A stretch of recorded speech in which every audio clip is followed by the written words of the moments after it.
Hi, welcome to my Creating Project Screencast presentation. My name is Allison Sangster and this is for EDU 709. So basically what I want to do is just explain the two lesson plans I used for my Creating Project. To begin, my first lesson plan I titled Final Exam Wiki Review.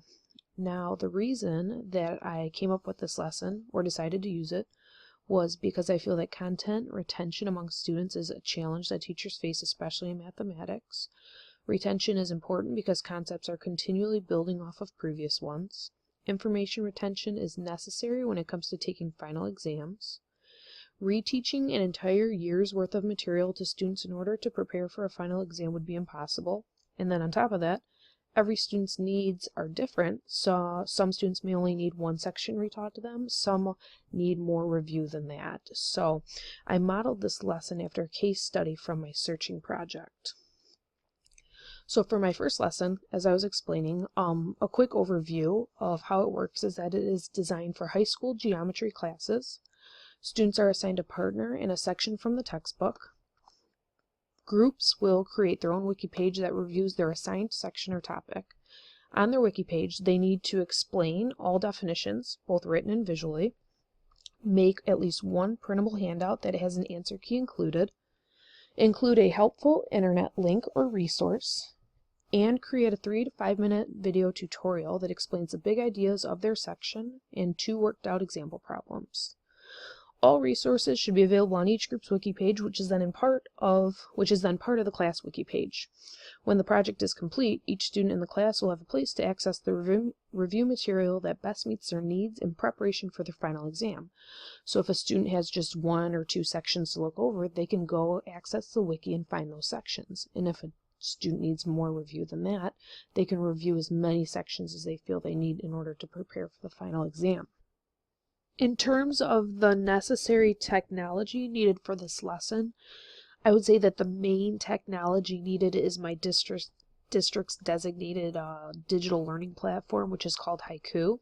You can think of Haiku as just a database of teacher websites.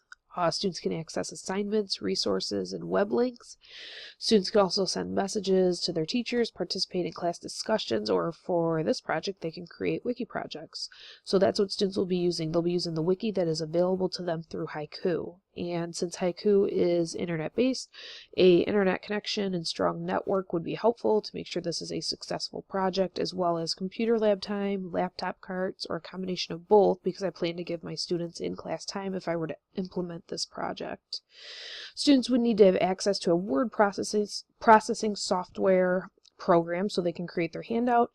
And lastly, they would need a video recording device, and most, I'm sure, would opt to use their cell phones. However, they'd want to look into different apps to edit their video, such as VidLab, Splice, iMovie, or Cameo.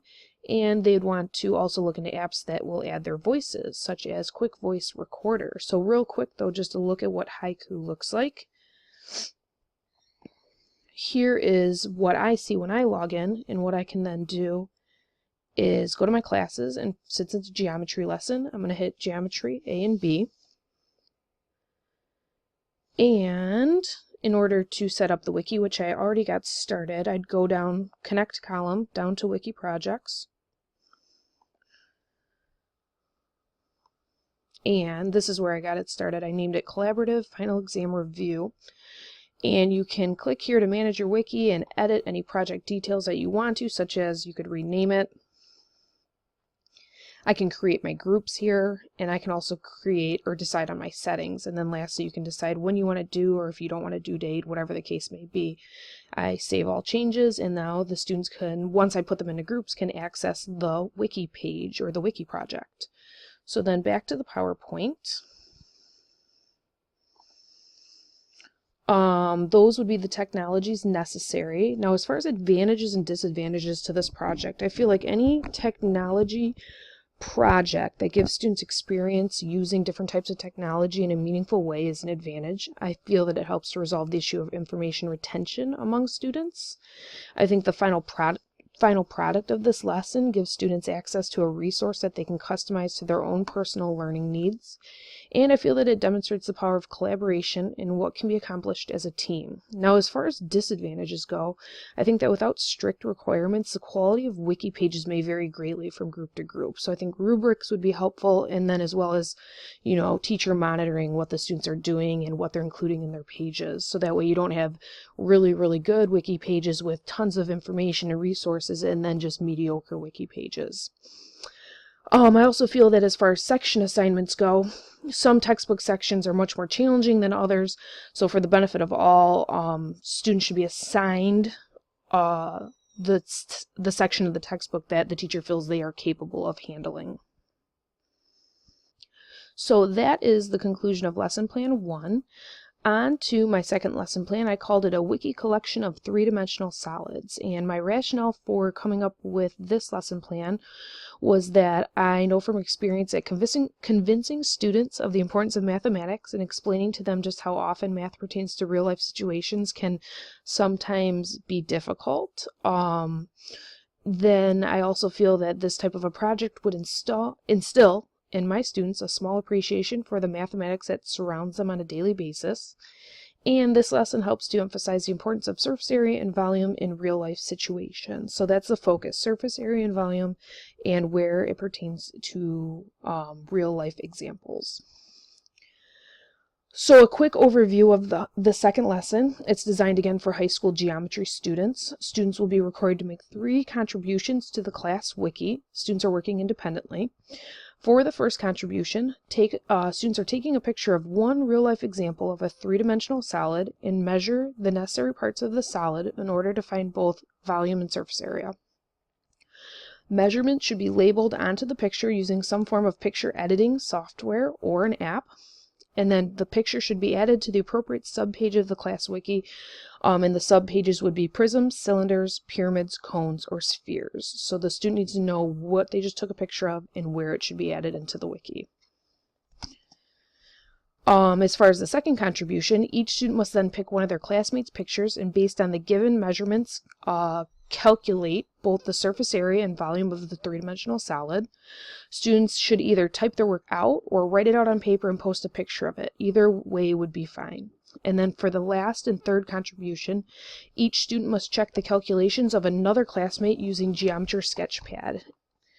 At the conclusion of the lesson, students will have access to a class wiki that contains a variety of real-life three-dimensional solids, as well as a number of examples of how to calculate surface area and volume. So then as far as necessary technology, again, students are going to be working through the wiki that is available to them on Haiku. And like I mentioned before, it's a place where students can access assignments, resources, and web links, and they can also send messages and participate in class discussions. But that's where they'll be working through, the Haiku wiki. Again, because Haiku is internet-based, you're going to need a strong internet connection and network, and computer lab time, laptop carts, or a combination of both are going to be helpful if students are getting in-class work time, which I think if I were to implement this project, I would give them in-class work time. Lastly, or actually second to last, a picture-taking device is needed. I'm pretty confident that most students are going to choose to use their cell phone. However, digital cameras can be checked out at our school's media center, so if students need to use one of those, they can. And then lastly, students will have to look into a picture editing app that allows them to add text to a picture that they take, such as Photo Editor or Photo Finish. And then for the third contribution of this assignment, students need Geometry Sketchpad. So that is something that you would need to get through your district. You can download a free trial, which I can show you right here. So here is where you can download the free preview of Sketchpad, and it's nice to check out, which I did right here. However, it limits you to no printing, you can't copy and paste items, and you can't save items. But it's kind of cool just to check out for the sake of whether you would want to purchase this for your classroom or your district, or use department money. And what I did was I used my trial, because it also limits you to a 20-minute time frame that you can work and then you have to kind of exit out and start over, was I created some Sketchpad screenshots. So this is what I would expect students to do.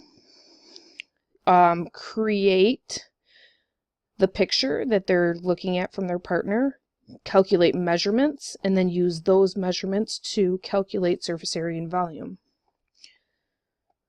So Sketchpad has a lot of really neat things that it can do.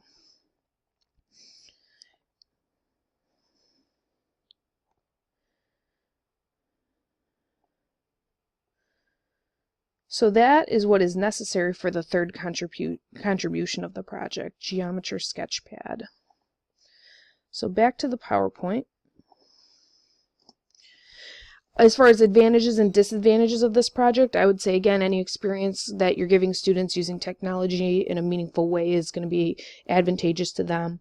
I think it's important that this shows how mathematics pertains to daily life and how often mathematical concepts apply to the real world. I like that the teacher can directly monitor student understanding based upon each wiki contribution, because you figure the wiki contributions kind of start off less challenging, and then by the third one are a little bit more challenging. And then lastly, again, this demonstrates the power of collaboration and what can be accomplished as a team, because anything with a wiki is a team effort. Disadvantages, though, I'd say without strict requirements, posts may not be spread out throughout the wiki. Students may choose easiest solids to work with. So what I mean by that is, if you don't specify to a student which type of three-dimensional solid they should take a picture of, you might get a lot of pictures of Kleenex boxes or ice cream cones. And then also, I would specify to students that if someone's post or picture has already been used by another student, that they have to go find a student who hasn't had anything posted about their picture yet. So that way all the wiki contributions get spread out through all, the whole wiki page. I also feel that one disadvantage could be student carelessness while working in the class wiki, because if you have that many kids working on it, things can easily get deleted. So you got to really talk to the kids about being careful about, typing things in and saving and deleting things like that.